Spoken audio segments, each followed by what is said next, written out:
A very good afternoon, Team Zimbabwe, and welcome to Africa and Beyond Television Network. You continue to take a look on what's happening in the nation Zimbabwe. You know, Nyika haivakwi nepropaganda. I have said this time without numbers. Kuti Nyika haivakwi nepropaganda.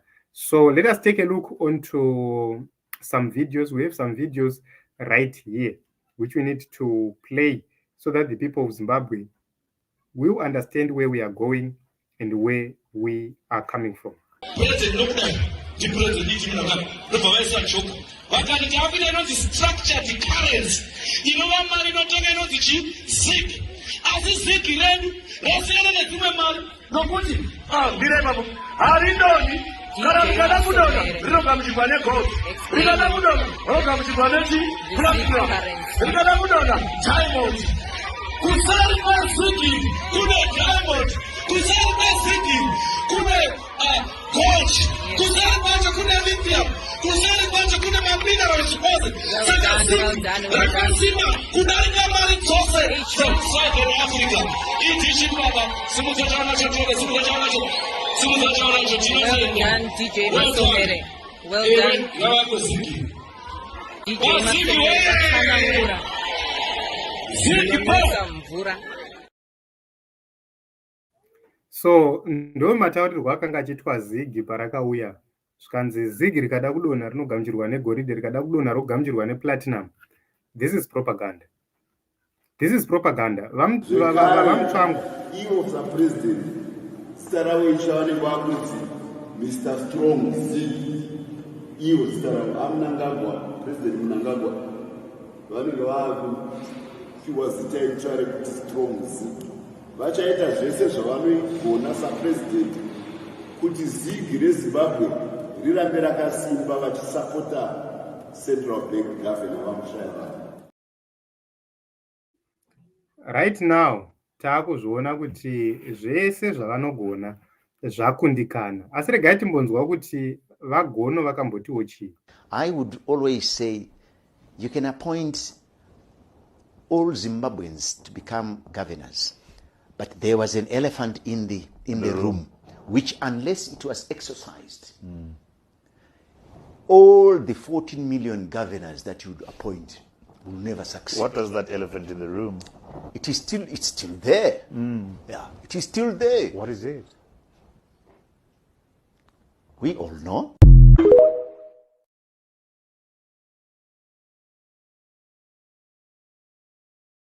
So the elephant in the room is probably corruption, spearheaded by the current administration iripo. Ivo vaMnangagwa chaivo pakauya Zigiri vane zvavakatombotaura, ike zvinezvi vachataura kuti kudii. Pasure hapo currency yedu tikangoita yosvasvangiwa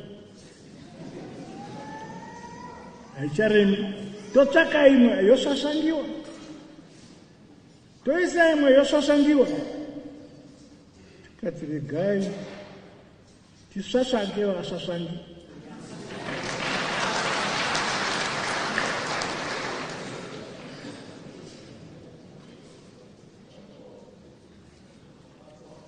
Ndokunza Zigi Zimbabwe Gold. So, for 2.5 solid years, takanyarara kuti Zigi vakapusa vachiseka, tichisaparutivi goridhe, goridhe, goridhe, goridhe, goridhe.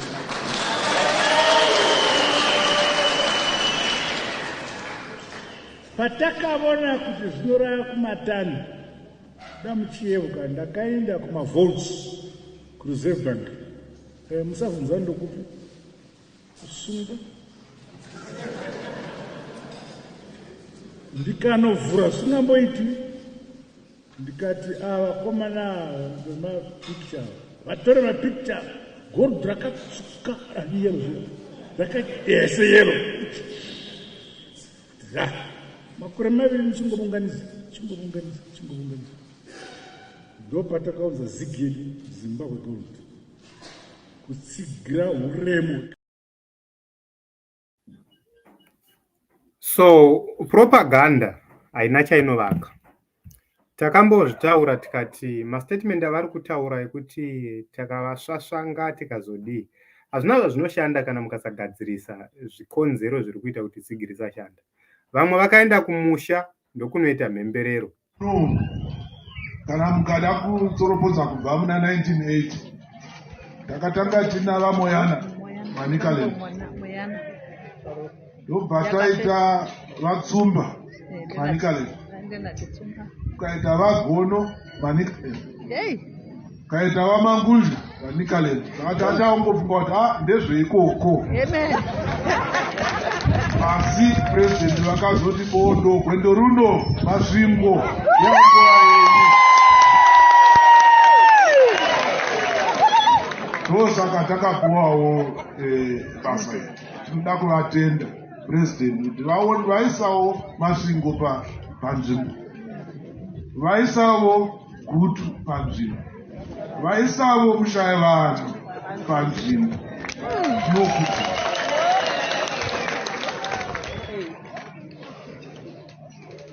saka zvino ndauya kuno kumusha kwandakazvarwa kuti nditi handingangoindi mongoona ndava kuHarare ndisati ndauya kuzotenda vakandibereka. Vashe Vanyamani, mwana wenyu atorwa akunoshandira hurumende. Kana Mwari achida for the next 10 years ndatsikurwa muno ndaenda. Vashe vaSerima, mukwasha wenyu atorwa amboenda kunoshandira kuhurumende.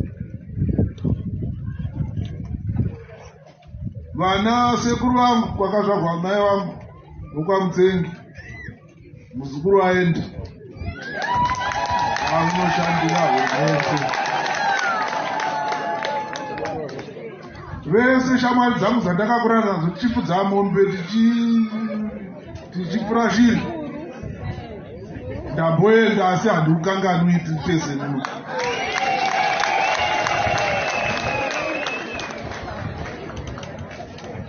Saka ndinoda kupedzisa ndichiti ndoda kutendai zvikuru. Handina kumbofunga kuti ndingaunganirwa zvakadai nehama dzangu neshamwari dzangu vachindipembererawo kuti president vakaonawo zvakakodzera kundipa chigaro ichi. Ndinotenda zvikuru uye ndinoimba kuti mucharamba muchindinamatira kuti kana vavengi vachida kuti zvatiri kuita zvisashanda, Satani haapindi pakadaro kana muchinamata.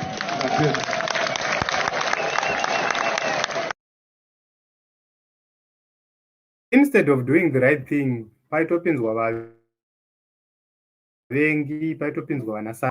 Satani ari pakati, Satani ari muRBZ, Satani ari muhurumende, Satani ari muMinistry of Finance, Satani ari mupropaganda dzavanenge vachitiudza kuti zigi rakabhekwa negold. Mushaya vanhu munhu mukuru zvekuti aisafanira kunomira pamberi pehama dzake achirevera vanhu nhema dzokuita sokuti vane chimwe chinhu chavachachinja. Iye aizviziva kuti havana goridhe ravanaro. Munhu mukuru ndiye anoziva kuti havana goridhe ravanaro. Waifanira kuudza vanhu zvokwadi.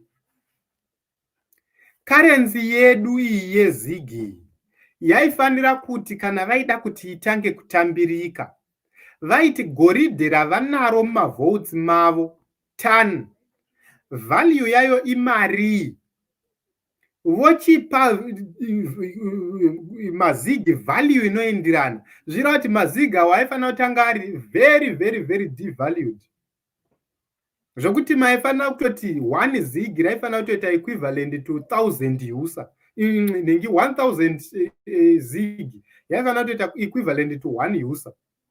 That was the equivalence yaifanira kutongouya kana kuma 2000 3000 zigi iri equivalent to 1 usa. Then muchiwedzera goridhe renyu, muchiwedzera mbichana muchitopa mbichana, value ichiwedzera, value ichingowedzera zvichienderana nekutopa kwamuri kuita goridhe renyu mumavotes enyu. Kwete zvavari kutiitira izvi.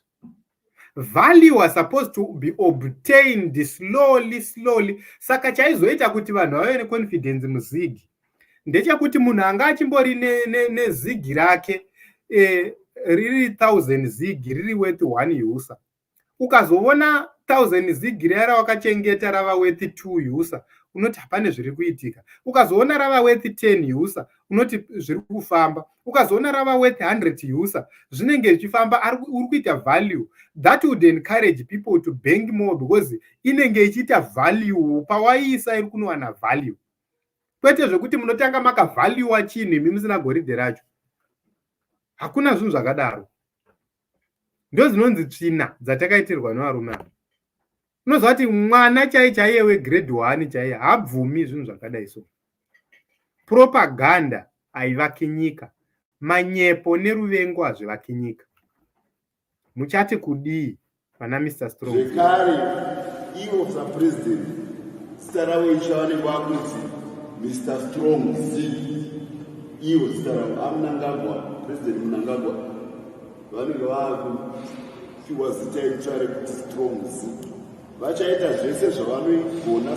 Mwari kukupa mari vanenge vachitoda, chisipo ndepekuiisira. Ndosaka tadzoka futi nawo ma-FNB visa cards. Visa card rinoshanda chero kwauri, chero nyika yauri, kwose kwawaenda rinoshanda. Mari unotora neFNB visa card unoswipa. Tinozviziva kuti waida kutora zvikaramba, chikonzero vanoda permit. Ndosaka tauya kuti ubatsirike chero isipo permit.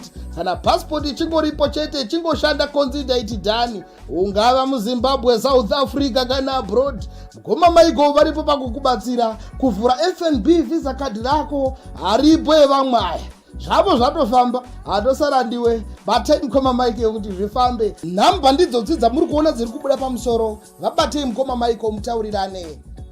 Woduru